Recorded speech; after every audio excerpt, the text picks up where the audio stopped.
Hi, good morning. I'd like to welcome you to our Sunday morning Bible class. If you've been following with us lately, you've been studying the life of Christ. So it's going to be a year-long study, and Brother Craig is presenting lesson 3 this morning. So he's a little bit delayed out on the interstate, but he'll be here shortly. But what we'll do is we'll try to get started. The life of Christ. Craig was talking about the process of what we are going through here in the political area of the time Christ was around. And he discussed at the times of how all of these different, from back to Daniel chapter 2 and the prophecies that you could see on the different sides of who would be in charge when. And it goes through the image that was blessed us with. And then today we are sitting here in the first century under Roman rule, paving the way for Christ. And you try to understand how is that possible and what does that benefit? Why did God pick this point in time to send his son on this earth? And you can see the wisdom of God of showing that first when the Greeks came through, the philosophies and the desire for education and standardizing the language, all of that was coming through during that reign of Alexander the Great. So that gave us, in that time, a standardized language to communicate. And that's what the New Testament is written in, is that Greek language. And then after the Greeks passed away, then comes the Romans.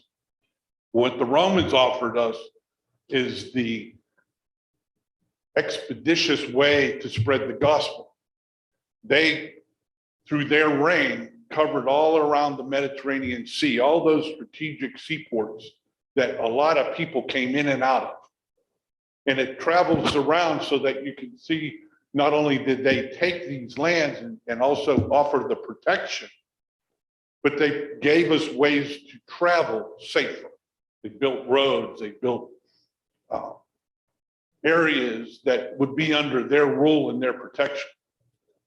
And that was beneficial to a lot of us because with that process, it made it easier for the church to spread. It had all these areas out there that were being well protected and they were civilized and then they were convenient. And with these seaports and everything, because you had a lot of people coming in and out, and there was a greater opportunity to spread the gospel. And that, no better way to introduce a person than through the gospel and then these epistles and all of these evangelists that were out there working, trying to let the world know that Christ was born on this earth and he died on the cross for all of us. So at this time, Brother Craig up here now that he's here. So today we're looking at the land of Palestine, the land of Palestine. Last week, and as Bob was recapping, going over the period, bringing you back up to date and up to speed on, we talked about the political landscape last week. So now we look at Palestine, the land where Jesus grew up. Palestine is not in the New Testament, but it's the name of the area. In the Old Testament, it was referred to as Canaan. It was referred to as Canaan. We talked about the children of Israel going to Canaan and the promised land. It was Canaan, but then we know they went away into captivity. And so then the name changed. Palestine seemed to be a combination or a word coming from the Philistines. And so you have Philistia. And the Philistines, of course, were great rivals and foes of the Israelites. We know the great battles of Saul with the Philistines, and then later David with the Philistines. The Maccabees during the Intertestament period fought against the Philistines. And so the land kind of took on that name from the Philistines, Palestine. So that's the name it's referred to. If you look at maps, it's referred to as Palestine. So we've last week looked at political circumstances of Jesus' world. And now we give our attention to the physical environment of his world. And so we look at the land of Palestine. And just as I was just saying, recapping the Old Testament, the land which Jesus was born was called Canaan. In the New Testament is known as Palestine. From north to south, the distance is about 150 miles. I was amiss. I had a map that was in our commentary. Maybe I'll show it to you next week to look at the whole area. One way of describing the land of Palestine was to use two major cities, Dan in the north and Beersheba in the south. So from Dan in the north to Beersheba in the south kind of encompasses the whole land, about 150 miles.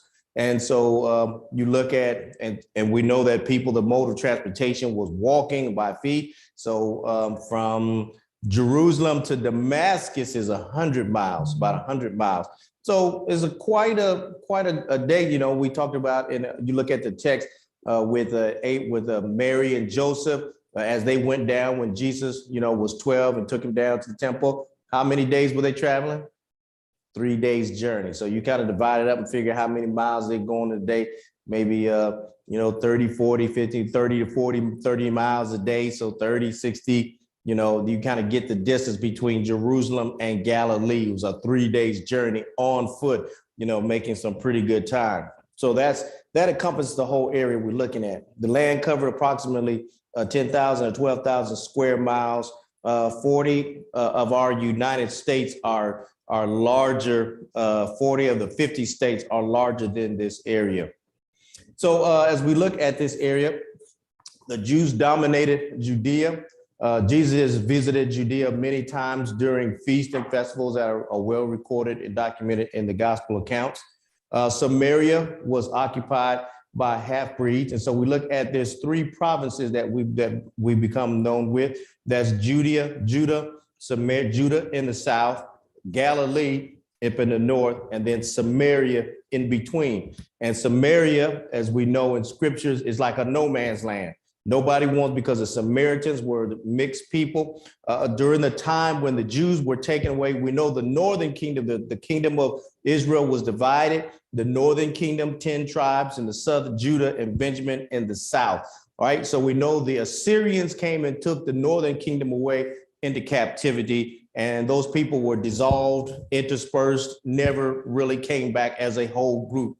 All right, then the southern kingdom went away about 5 BC. 500 years before Christ, they went away into Babylonian captivity, but a remnant, not everybody came back, a remnant returned back to now was Palestine, and were able to, under Nehemiah and Zerubbabel, under Nehemiah, rebuild the walls, under Zerubbabel, Ezra, rebuild the temple. So a remnant came back, but many of the Jews stayed in those lands where they are adapted to the being in those foreign lands and stayed. The 10 northern tribes, gone. They just interspersed in. We don't have a record of them coming back. So now in that period when the Assyrians deported the 10 northern kingdoms out, they went and brought new people in to inhabit the land where the 10 northern tribes have lived.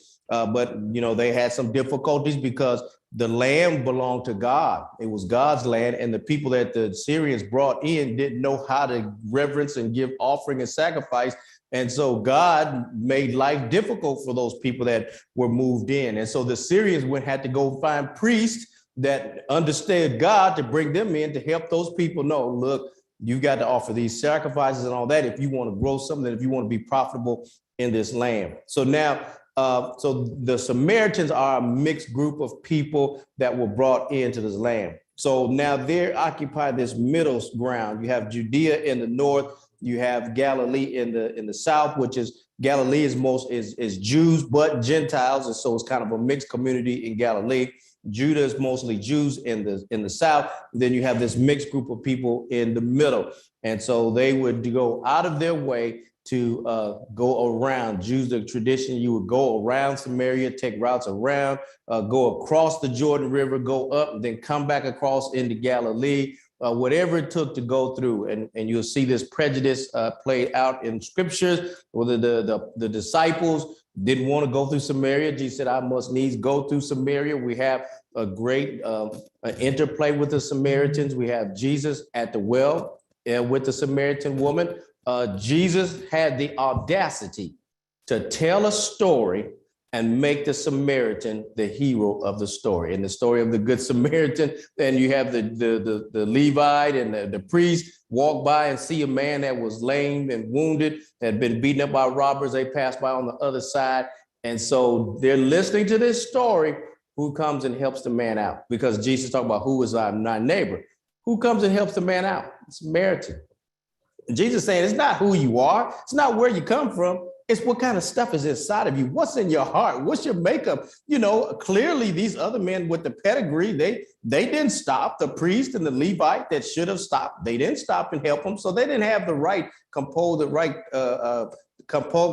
of heart to be able to see compassion. They were too busy on their way, probably didn't want to be unclean, didn't want to take time. But the Samaritan man, and so they're sitting there listening, and they're listening like, no, he didn't.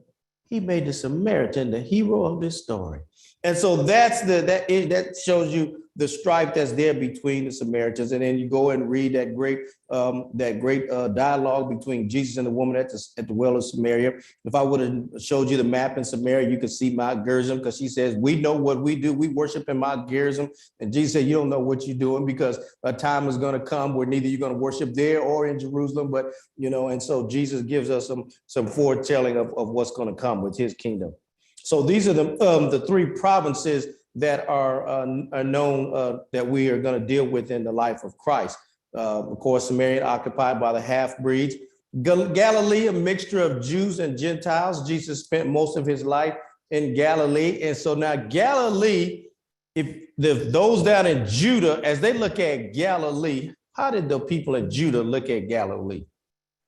Galilee is just a little backwater, hick town. They didn't think of Galilee is West Virginia. I think you understand that. Galilee was West Virginia.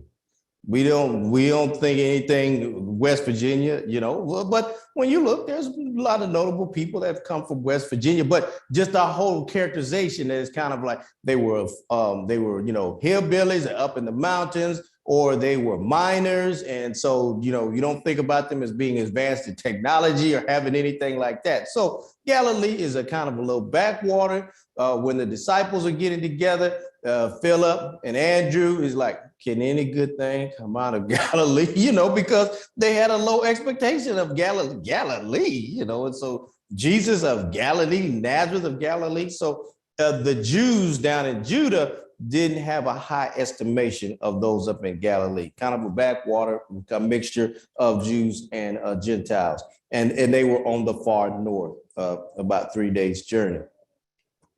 So that's the land of Palestine. We look at changes in designation. By the end of the Old Testament, God's people were already known as the Jews. But by the New Testament time, Jews was the primary designation. Jews coming from a combination from Judah, of the tribe of Judah, which is the most predominant tribe that kind of survives. You have Judah, and then you have Benjamin. And of course, the prophecy tells us that Christ is going to come out of what? Out of the tribe of Judah. Those other 10 tribes, Gad, Reuben, Zebulun, gone, all gone. We don't hear about them. We don't hear their influence, Manasseh, all those, but we hear Judah. So the Jews had kind of taken on, have been designated the Jews. Sometimes they're called Israelites because that refers to them being the son of Israel. Right? And so sometimes they're called Israelites. Other times they were called Hebrews because that was the traditional language that they spoke. All right, Hebrews brings us to the descendants of Abraham, speaking the Hebrew language. Israelites makes us think of Jacob, Abraham's grandson. And then Jews, we realize, are the descendants of the tribe of Judah. And so these are the three main terms of designation for the Israelites that we need to remember. Mostly they're going to be referred Jews. Jesus, King of the Jews, the inscription that's going to be put over his head when he's crucified. Here's Jesus, King of the Jews. All right, and so these are the main terms we need to remember in the Old Testament, in the New Testament. We look at changes in language. We alluded to this a little bit last week. After Babylonian captivity, Aramaic gradually replaced Hebrew. Aramaic is an Assyrian language, right? So as the people went away and went into those lands, Hebrew drops off because, of course, they have to adapt to the customs of the new country, of their host country they're in. We look at the example of Daniel, Meshach, and Abednego, how the captors took the smartest and the brightest of their captives and put them in certain places and taught them to be translators and all this type of thing. And so gradually Hebrew will kind of die off.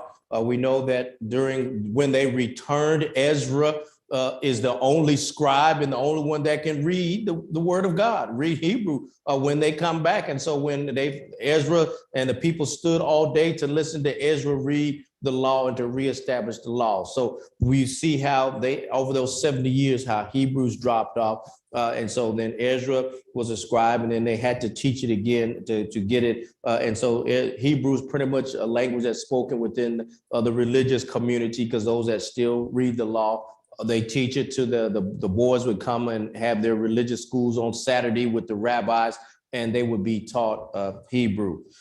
Hebrew and Aramaic are similar languages, similar to the way Latin and Italian languages, Italian and Latin are derivative of each other. So same thing with Hebrew and Aramaic. Now, the universal language in the New Testament days is Greek, because we talked about last week, Hellenism and the efforts of Alexander the Great to conquer the world at that time. And as he conquered most of the world, then he brought the Greek language and Greek culture, Greek philosophy to that world. So Greek became the language. If you wanted to write, if you want to do technical things, Greek was the language that it was done in. All right. And so Aramaic would be the everyday language, the common language. We call it the vernacular of the day. It would be Aramaic spoke among the Jews.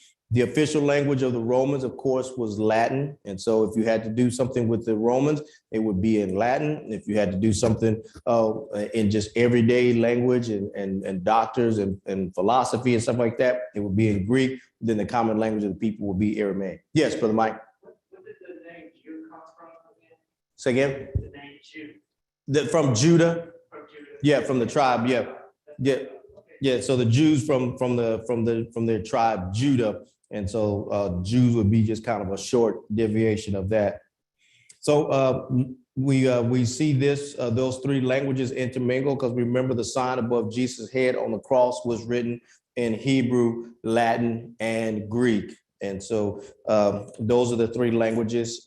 Boys would come to the synagogues and be taught by the rabbis on the weekend, just like today in Italy. Still, people are taught Latin. They speak Italian, but they still learn the mother language of Latin, and they're taught Latin because, in fact, it's a classic language. We teach it at school. At my school, there's a teacher that teaches Latin, and I talk to her oftentimes because Latin, there's so many expressions that are in our language that are Latin expressions that are in our, quid pro quo. It's right there, and we use it all the time. But these are Latin expressions that have made their way down to us, down to this time. Carpe diem, seize the day. Yes, Brother Mike. Yeah, it's Latin and Greek. Latin and Greek, hand in hand in medical, science, anything in those technical fields, Latin and Greek. Yes, Sister Dawn.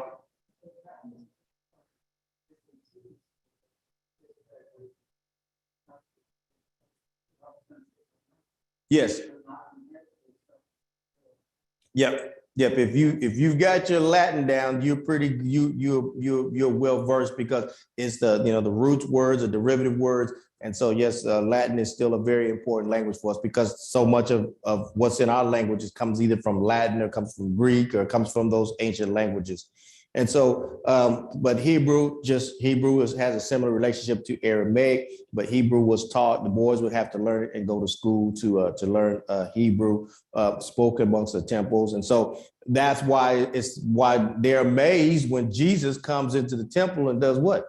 Open scrolls and read. What? How did you learn that? They know Jesus from Galilee, a little backwater town.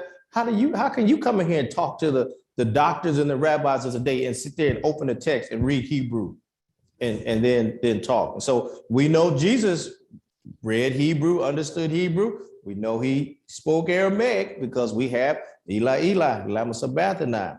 That's in Aramaic. We have different phrases and different expressions that come to us that are right there in the scriptures that are Aramaic. So those are the three languages of that day. So if you lived in that day, you got to have it together because you had to understand some Greek. You had to be able to write in Greek. That's the language that stuff is written in. Commerce, different things is done in Greek, but then you had to understand Aramaic because that's your vernacular language that you would speak every day. And then you might need to understand some Hebrew, might need to understand some Latin. So, and even today, if you go to Europe, people speak a lot of different languages.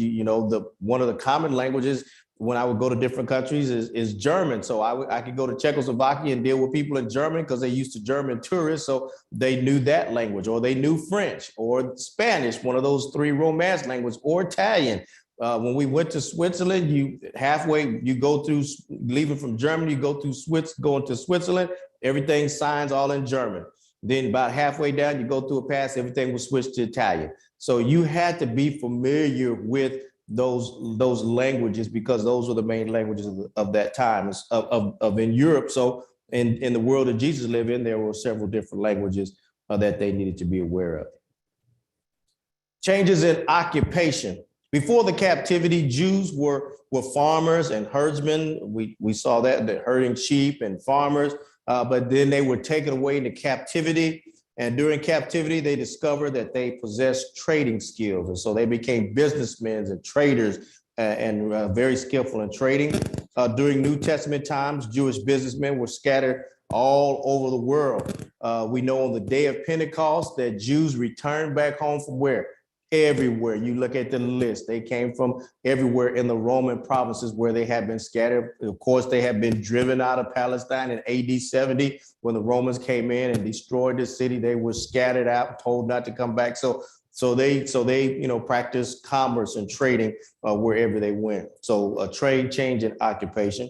We know Jesus grew up as a carpenter. His father, Joseph, was a carpenter and a tradesman. We look at in the life of Paul, what did Paul do?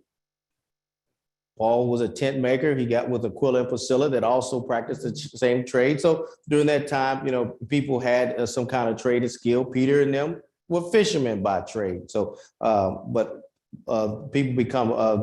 Jews become more into business as they were spread out and not so much into their former life as in agriculture and herding. Changes also took place in the worship. The temple was still an important part of the Jews and worship to the Jews, but basically the temple system had been destroyed. The temple is destroyed so many times. Of course, when the Babylonians came in, they destroyed the temple. Okay, Nehemiah, them come back, rebuild the walls, Ezra and Zerubbabel and them rebuild the temple, only for it to get destroyed again in the intertestamental period by Archelaus Epiphanes, destroy the temple. And so then 16 years before the birth of Christ, Herod resurrected this project to rebuild and restore the temple. And that went on to almost into the 60s AD, only to turn around for the Romans to destroy it again in AD 70. So the temple, so I don't know if you look at it as God's providence that the temple was not going to survive. That temple was not going to survive. And today what's there left, the only remaining part of the temple is what we call the Wailing Wall or the Western Wall. And that's a religious site. Jews would come and they would pray and have their prayers on the Wailing Wall, but that's the only remaining portion of it left. So I don't know. I just me personally thinking God's providence that was going to be, that system was going to be destroyed because as he would raise up the church and everything would go into it, as even Jesus said, that the temple, because even today, there's a lot of people that, still claim Jerusalem and we've got to go back and do this in Jerusalem and the temple and all those things. Jesus is like, he's moved on from that. Now his kingdom, what Jesus told Pilate, my kingdom is not of this world. If my kingdom was of this world, I would send people, to come and defend me. But my kingdom is not of this world. So Jesus is not the earthly and the physical presence is now spiritual. It's spiritual and the heavenly kingdom. And then with the earthly component, the church. And then one day he's going to come back and take the earthly component, the church, and bring them up and unite them with the heavenly component of the kingdom of God in heaven. So it just seems destined by those things that would happen in history that the temple would not survive. It served its purpose. It had a purpose. It served its time, but it was we look at 3 times that it was destroyed. Most Jews travel to Jerusalem several times a year for feast. Pentecost, we see on the day of Pentecost, people were in town for the feast. We look at the beginning of Christ's life. Why is Mary and Joseph come from Galilee all the way down to Jerusalem? They had to go down to pay their taxes.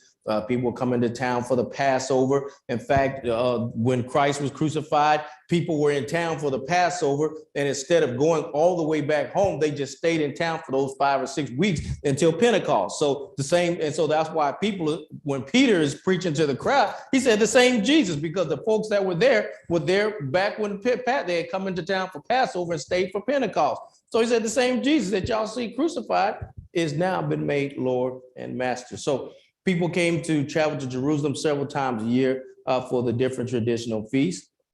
By the time of Christ, the synagogue now is the heart of religious life among the Jews. Synagogues are not mentioned in the Old Testament, but they are prominent in the New Testament. And so we think probably that synagogues originated while the nation was in captivity, no longer being able to worship in the Jerusalem and in the temple. Now they're in captivity. In order to have some semblance of their Jewish worship, these synagogues began to pop up. It would only take 10 Jewish men to organize a synagogue, and the word synagogue relates more to the people than the building itself. Although sometimes you'll see designations for synagogue that relates to the building, that is the synagogue, the place where they would meet. But the word synagogue dealt more with the people, a synagogue, a group of people that were meeting. And so now these synagogues would pop up in different communities where the Jews were at. And so wherever they were at, wherever they would disperse, men who knew the law would institute and bring a synagogue to where the Jewish people could worship. So they were located wherever Jews lived, and the worship in the synagogues on the Sabbath was simple. They would have songs, prayers, reading of scriptures, and scripture studies would take place in the synagogue. So we see this change, and so you got these synagogues popping up all over the place. So that's a change from moving away from the temple system that predominated the Old Testament. Yes.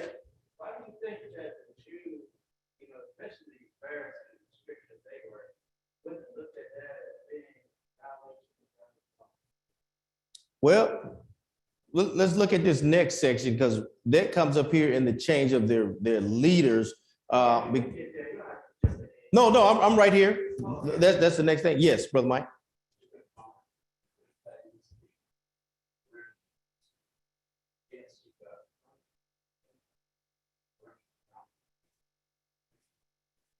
Yes, sir.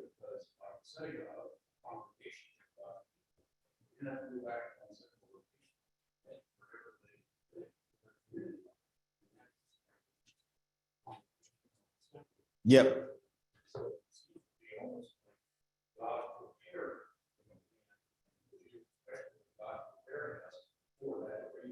Yep. And as I say, everything that happens is part of God's providence. That, it's no accident that the temple keeps getting destroyed. It's not supposed to be here. God is moving on from the temple system. Yes, Brother Mike.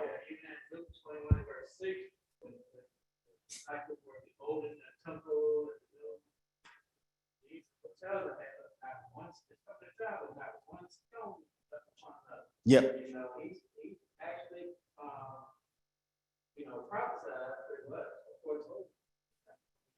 It's going to be destroyed. And then when he was crucified, what happened to the temple? Veil of the temple was rent. So that's God showing that's not it anymore. That veil of the temple that they put, and then you go back to the prophet when they said there's going to come a day that you're no longer going to say know the Lord, or the temple of the Lord, the temple of the Lord that they're going, because they used to swear by the temple of the Lord. They say it 3 times: the temple of the Lord, the temple of the Lord, the temple of the Lord. So there's going to be a time where you're not going to swear by the temple. That's a temporary thing. It was a man-made thing, but now he said what? It's going to be, and you're not going to have to teach every man to know the Lord. They will all know me from the least to the greatest, because I'm going to take it. It's not going to be on tablets of stone. I'm going to take it. I'm going to put it on their inward parts. I'm going to write my word, and the law is going to be what? On their hearts. And so no longer we're going to give all this tribute and all this glory to bricks. As Brother Maxwell so elegantly said in Malachi or in Haggai's day, they got despondent because, you know, there were some men that were old enough that remembered the glory of Solomon's temple. And so when they came back and were getting all those smashed up bricks and trying to rebuild this thing, they just in their minds like, it's never going to look like the original. It's just never going to match up. It's going to never look like the original. But then there's the younger kids that were saying, you know, we haven't had the temple. You know, they grew up in captivity, didn't have the temple. So to get back and to have their worship established, they were crying because, yay, we're building the temple. The old men are crying because it's never going to look like that. And eventually they just got despondent. Everybody built their own houses and left the work of the temple until God comes back and chastises them through Haggai and say, consider your ways. My house lies in ruin, but you guys are dealing well in your steel paneled houses, but my house is in ruin.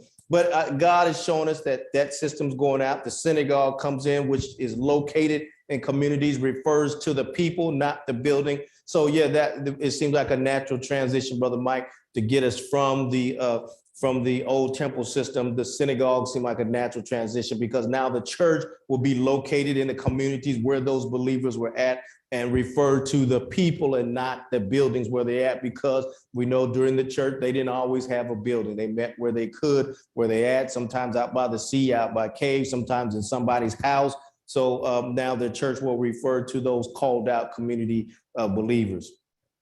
But now we look at the change in religious leadership. In the Old Testament, priests were the recognized religious leaders. But during Jesus' ministry, Judaism had two high priests. If you look during the time of Christ, you had Ananias, but he had been removed by the Roman governor. But Ananias still had enough clout that he got his son-in-law, Caiaphas, appointed priest. But everybody knows that Caiaphas is really a puppet. Ananias is the real man with the real power. So you had two high priests. You had Ananias and Caiaphas. So now go back and look at the trial of Christ, and you see this back and forth, running Jesus to Pilate, and then to Herod, and then to the high priest, to Ananias and Caiaphas. So you had two high priests during the time of Christ, because Caiaphas took the place of Ananias because he was a son-in-law of Ananias. But Ananias still was the one with the influence. Other leaders emerged during this time period. First, you have the rabbis that emerged. They were the teachers in the synagogues and the schools. Rabbis had largely replaced the priests and religious authority. So back during the Old Testament, you have the priests. They're in charge. They're the religious authority. But because of all this system, all this time, when they go away, come back into captivity, now they're in synagogues. Now these local leaders, these priests, these rabbis in local communities, they become the authorities. And even so much that now the things that they're writing, their commentaries on the scriptures now become more regarded than the scriptures themselves. So these rabbis were writing their interpretation. This is what I think. And so now you've got these great, Rabbi so-and-so says this, and Rabbi this one said that, and Rabbi this one said that. And so now they start to put those together. Now that becomes the Talmud. And so people were regarding that more than what? The scriptures themselves. And so Jesus come up and said, you have disregarded the scriptures. You have put the scriptures away. And he said, teaching for, in vain they do worship me, teaching for doctrine, what? The commandments of men. You have put the scriptures away, and now the things that these different rabbis are saying are now regarded as, and people were quoting that. People, the Jews were like, well, as Rabbi Feinstein would say, so-and-so, so-and-so, so-and-so. And be like, what about Christ? What about God? No, they had put that aside, and now these great rabbis and the quotes and the sayings and their philosophies, and now they were quoting that, as Rabbi this would say, there's a rabbi that would say, and Rabbi so-and-so was like, what happened to what God said? Well, teaching for doctrine, the commandments of men. That the rabbi system had risen up, and now they were the authority, not the priests. And now next in line, you have the scribes. The word translates writer. Originally, scribes were recorded important events. During New Testament times, scribes were to make copies of the Old Testament. We go back and look in the Old Testament and see where the different prophets had a scribe, somebody that wrote, and sometimes it's translated like a secretary. They were a writer. They were like a secretary. They didn't have no authority. They were a position. They were just writers. Just write this stuff down. If you go to court, the stenographer in court, does she have any authority? No, her job is just whatever she hears, she's supposed to type that out and transcribe it. And then if they say read it back, she reads it back. But does what she have to say have any authority? No, it doesn't. But the scribes, these writers, all of a sudden they start to elevate themselves to a position to where all of a sudden now they have some authority. Like what they say, they start to think what they say matters. And so now the main sects in Jesus' time were what? The scribes are first. They came along first. Then you get the Sadducees and the Pharisees, but the scribes and them are right there. All of a sudden now, what they say is important. You guys are just writing. You just merely copy us. Write down what you see, copy the Old Testament. But all of a sudden now the scribes start feeling like they had a little authority on the scene. So during New Testament times, scribes were to just make copies of the Old Testament. They were sometimes called lawyers because they were known as authorities on the law. They were specialists, not in criminal law, but they were specialists in religious law. And many scribes were of the Pharisee sect. So now all of a sudden the scribes are lawyers. And so Jesus would sometimes say, aren't you a lawyer? Aren't you a doctor? They would sometimes call them doctors. Aren't you a doctor? Aren't you a lawyer? Aren't you so skilled in the law, but you don't understand this? You remember when Jesus said, he would tell people, you don't understand this, but yet still you're a lawyer. You're a specialist in the law because they wrote the law. They were so specialized. Like when I did the study on how we got the Bible, those scribes knew they could look at a line and they could tell you if something was missed because they knew every word, every jot. They knew how many characters was on a line, on a page. I mean, that was their system of making sure what they copied was accurate. They had a count. This line is supposed to have so many letters. This line is supposed to have so many. And they could go through and count and say, oh, no, there was a mistake, because they just had memorized how many characters, how many words were supposed to be on lines. And that was their system of ensuring accuracy when they copied something. So they were very specialized, very highly skilled. You had to have focus. You wasn't watching TV and listening to your iPod and copying stuff. No, when you copy, you was by yourself, you was in a room, you was isolated, and you copied. Because you had to look at the original and then you had to copy it. You know, us, if we count and somebody walks in and say, hey, and then, oh, I lost my copy. You read and somebody comes in, you lose your place. So the copiers had to isolate and be focused on the task of copying. Yes. And I was taught too, if they did get interrupted, they would actually tear that up, don't know where to start over. Yep, because it wasn't, they couldn't rely like, okay, did I stop at the right place? When you're doing something, you stop. Did I start right at the place where I stopped? Or did I skip a word? And, or did I, jump to the, maybe you skip to the next line. Somebody comes in and talks and you talk to them and then you turn around like, I don't know where I start. So so that's that dedication to accuracy. Just tear it up, start all over again. So because you have to write that thing start to finish. Make sure that you keep. So it was very painstaking work. Next, you have the Sanhedrin, which is the Jewish Supreme Court, which was sometimes referred to as the council. And then they took counsel against Jesus, to put him to death. The Sanhedrin, they would bring him to that council of elders. Traditionally, it consisted of 70 members. It began around 200 BC. The high priest served as the president of that council, and many of these members were Sadducees. It was important for these leadership groups to maintain the status quo, and they became Jesus' greatest foes, because you had the Romans. If you look at the system, the hierarchy, Romans on top, you have the governor and then all the Roman army And then the Jews had the scribe, the Sanhedrin, and the Sadducees and Pharisees had their little place right next to them. And then from there, guess what? Then maybe the rabbis and other leaders in the synagogues, and then it was what? Everybody else. And when Jesus came, he threatened their position because he did stuff that they couldn't do, said things that put them on notice, and then all of a sudden gained, because they had great recognition from the people. The people recognized them, and Jesus always said, don't follow. He said, listen to what they say, but don't follow what they do. They're blind leaders of the blind. If the blind lead the blind, they shall both fall in the ditch. You know, he said, don't follow them. They're not true. They're not righteous leaders. And so Jesus will put them on notice time and time again. And so they started to eye Jesus.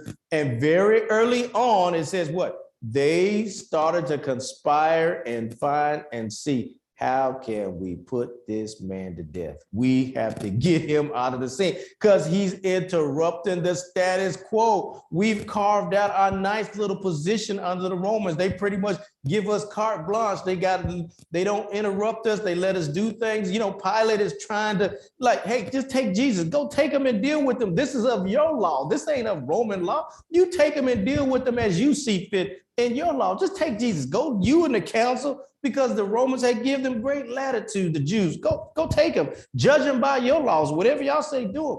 But no, the Jews wanted to kill him. And they know they have to go through the Romans for capital punishment. So they couldn't take him. They didn't have the authority to do that. So this is the scene that Jesus is coming into with the Sadducees. And so they become Jesus' greatest foes. Next week, we'll pick up in the rise of sectarianism. The Jewish sects become prominent in Jesus' day. Most were influenced by politics and culture, and they deserve our time in this study. So we will stop here and we'll pick up with the rise of sectarianism. We're going to look at the sects. We'll look at the Pharisees. We'll look at the Sadducees and other sects, the Herodians, the Zealots, the Essenes. And so we'll look at all these different sects that goes on. You got to know them, and you have to understand their basic theological premise. You got to understand the Sadducees. You got to understand the Pharisees. You know, some of them believe in the resurrection. These guys don't believe in the resurrection. And so they differ on the resurrection. They differ on a lot of different things. So you have to understand all these different sects that were on the scene, because Jesus is going to interact with all of them as you see that play out in the story of Christ. So we'll pick up with that next week and then look at messianic expectations.